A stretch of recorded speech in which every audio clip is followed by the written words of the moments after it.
देखिए, ये कोई नई सरकार नहीं बनी है। सन 52 से सरकारें बन रही हैं। 70 साल में तमाम सरकारें बनी, सभी लोगों ने अपना कार्यकाल पूरा किया और विकास का काम कोई अकेले भारतीय जनता पार्टी नहीं कर रही है। ये विकास का काम कांग्रेस ने भी किया, जनता दल ने किया, जनता पार्टी ने किया, बसपा ने किया, सपा ने किया, जो भी सरकारें बनी हैं वो की हैं। उसी कड़ी में भारतीय जनता पार्टी के आज 100 दिन पूरे हो रहे हैं, अपना गिना रहे हैं। 100 दिन के अंदर सबसे बड़ा जो काम भारतीय जनता पार्टी ने किया, 17 करोड़ रुपए की दवा जो गरीबों को इलाज के लिए सरकारी पैसे से खरीदी गई, 100 दिन के अंदर 17 करोड़ दवा एक्सपायर हो गई। पहला काम भारतीय जनता पार्टी के कार्यकाल में पहला काम हुआ। माननीय मुख्यमंत्री जी के नेतृत्व में हर मंडल में एक एक मंत्री समूह भेजा गया। जब उनकी रिपोर्ट आई तो रिपोर्ट में ये बताया गया कि थाना अध्यक्ष से लेकर के डीएम सब भ्रष्टाचार में लिप्त हैं। जीरो टॉलरेंस की बात करते हैं। अभी झांसी में एक किसान गया, जो है अधिकारी की अपनी फरियाद लेके, उससे 8,000 रुपया घूस मांगा गया। जब वो नहीं देने को कहा तो कहा कि अधिकारी ने कि जाओ जहर खा के मर जाओ। ये है 100 दिन के काम में। और सरकार को जिन लोगों ने वोट नहीं दिया, जैसे कर्मचारियों ने वोट नहीं दिया, तो उनके महंगाई भत्ता को रोक दिया। ये काम 100 दिन में इन्होंने किया।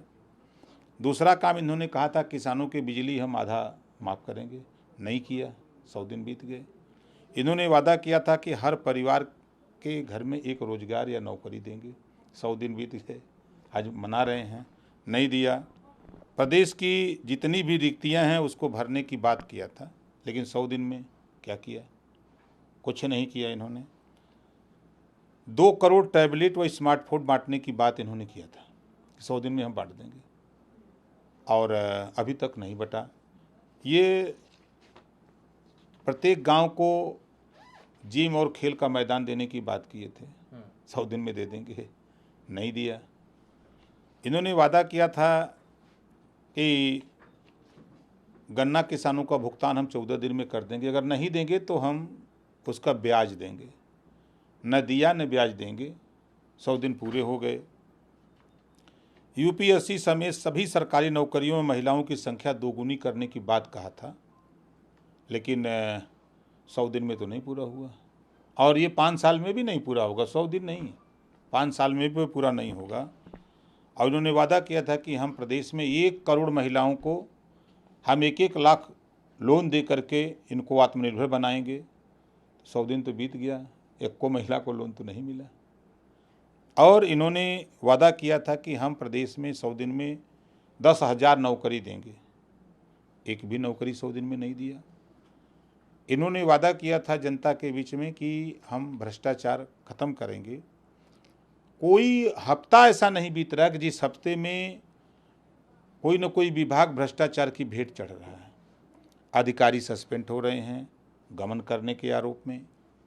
और मज़े की बात कि इस सरकार ने 100 दिन में सबसे बड़ी उपलब्धि जो हासिल किया, देश की राष्ट्रपति, देश की प्रधानमंत्री, प्रदेश के मुख्यमंत्री और पूरे देश की एलआईओ की मौजूदगी में कानपुर में दंगा हो गया। ये बड़ी उपलब्धि सरकार की है। जो बार बार सीना ठोक ठोक के कहते हैं, इनका खुफिया तंत्र पूर्ण रूप से फेल हो गया। यानी कि अब 100 दिन पे जो सरकार का अपने एक तरह से मैनिफेस्टो पढ़ डाला, और आप कह रहे हैं कि उसमें से कोई भी चीज़ पूरी नहीं, लेकिन हालांकि सरकार का दावा है कि नौकरियां भी मिलने लगी हैं। और जहां तक बात रही दवाओं की, वो तो अधिकारियों का जिसमें मामला था, उसके बाद कई जगह पे भुगतान भी किया गया है। सरकार तो ये बता रही, क्योंकि उनके जो मंत्री जिस जिस जगह के बनाया गया, प्रभारी मंत्री भी थे, कैबिनेट मिनिस्टर, सबको ये जिम्मेदारियाँ दी गई थी। देखिए, जलालपुर जौनपुर एक थाना है। आज के 1 साल पहले 2 लड़कों का अपहरण होता है प्रमुखी के चुनाव में। बेदीराम के बेटे का अपहरण होता है, मार करके उसको मृतक लोग फेंक देते हैं। पिता को सूचना मिलती है, मौके पर पहुंचते हैं फिर कि यहाँ बच्चों को फेंका गया है। पुलिस को सूचना होती है, मौके पर पुलिस आती है। 292, 307 और SC/ST जैसे आपराधिक मुकदमे लिखे गए। 1 साल हो गया, अभी तक गिरफ्तारी नहीं हो पाई। उल्टे सरकार के इशारे पर जो जिनके ऊपर जो उसमें इन्वॉल्व थे, जो उन लड़कों को मारे पीटे, वो लोग सरकार के संरक्षण में हैं और सरकार के संरक्षण में अब उल्टे बेदीराम उनके बच्चों को फर्जी गुंडा एक्ट लगाने की तैयारी हो रही है कि इनको गुंडा एक्ट लगा करके फर्जी केस में फंसाने की बात हो रही है। ये तो सरकार की साजिश है। अगर वहीं कोई पिछड़ा दलित अल्पसंख्यक होता तो अब तक लठिया के जेल में कर दिया गया होता। ये है सरकार के बहुत तोप बनते हैं। ऐसे हम हजारों उदाहरण देंगे कि अपराधी छुट्टा सांड की तरह घूम रहे हैं और शरीफ लोगों का जो है जेल की हवालात खा रहे हैं। 151, 107-16 में जेल में हैं, जिनके ऊपर SC/ST एक्ट लगा हो, 292 लगा हो, 307 लगा हो, और वो घूम करके उसी अधिकारी के हैं जिसको गिरफ्तारी करना है, उसी थाने पर, जलालपुर थाने पर बैठ करके वो दरोगा कह रहा है कि तुम लिखो मुकदमा, गैंगस्टर बनाओ, चाहे जैसे भी बनाओ, इनको इन्वॉल्व करो। ये तो खेल 100 दिन के अंदर यहाँ जाति चिन्ह करके। आपका कहना यह है कि बीते 100 दिन में जो वादे किए गए थे सरकार के पावर में आते ही कि हम ये सब करेंगे, उनमें से कोई भी चीज़ पूरी नहीं हुई। आपका कहना ये क्योंकि आपने कई 20 पॉइंटर्स लगभग आपने बता दिए कि जो चीज़ें नहीं हुई हैं। एक भी काम तो हमको नहीं दिख रहा है कि इन्होंने किया हो। थानों में अगर कोई गरीब मुकदमा लिखा ले तो समझ लीजिए गोल्ड मेडल जीत लिया।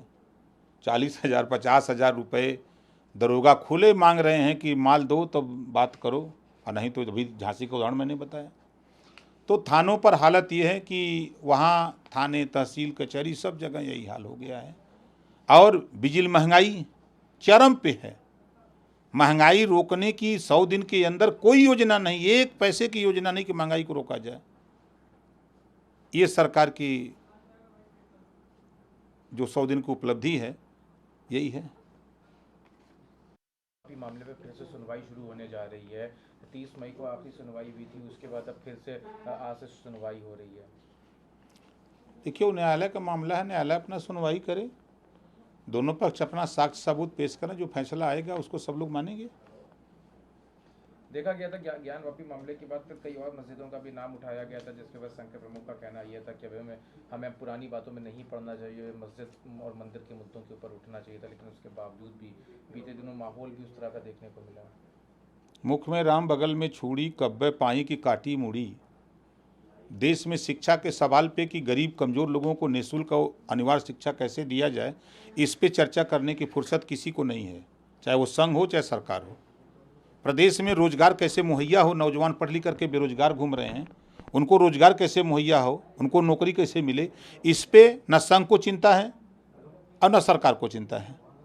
प्रदेश में गरीब कमज़ोर उत्थान की तरफ कैसे जाएं, प्रदेश में भाईचारा कैसे पैदा हो, इस पे सरकार को न किसी को चिंता करने की ज़रूरत नहीं है।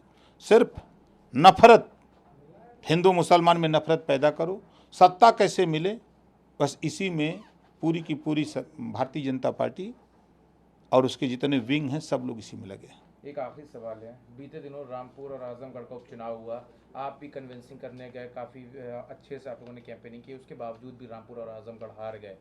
क्या लगता है, क्योंकि अभी भी कई लोगों का कहना है, खास करके भारतीय जनता पार्टी भी कहने लगी कि अखिलेश यादव खुद अपनी सीट के लिए नहीं गए, क्या आपको इस पर कहना है? देखिए, हमारे तो समझ में बात ये आती है कि पिछड़े, दलित, वंचित, गरीब, कमज़ोर की बात बहुजन समाज पार्टी भी करती है, समाजवादी पार्टी, और ये दोनों अलग अलग क्यों लड़ते हैं?